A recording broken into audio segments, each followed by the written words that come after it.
கங்க ஒட்டியானோ ஒளிக்க கண்டு கைவளையல் கனகன கனையாளி மின்னக்கண்டு காலில் சிலம்பு கண்டு காலாளி பீலி கண்டு மங்கள நாயகியை மனங்குளிரக் கண்டு மகிழ்ந்து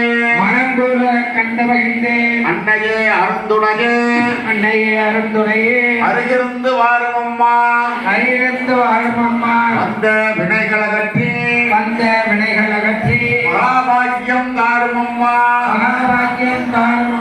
தாயாரே உங்கள் மாலடியில் சரணமென்று மாதாவே உங்கள் மலரடியில் நான் பணிந்து மாதாவே உங்கள் மலரடியில் நான் பணிந்து தீபத்தை வந்து நம்ம சொன்னது கூட அம்மாவை வந்து நம்ம வந்து எப்படி இருக்கணும் நம்ம சாதாரணமாக இருக்கிற மனித பிறகு நம்ம வந்து நகை அலங்காரங்கள் இதெல்லாம் போட்டு பண்ணுறோம். அம்மாள் வந்து மக்களை எப்போது நிரந்தரமாக மலையரிசியம் நமக்கு இருந்து நம்மளுடைய சந்ததிகள் வம்சாவளியெல்லாம் வளரணும். அது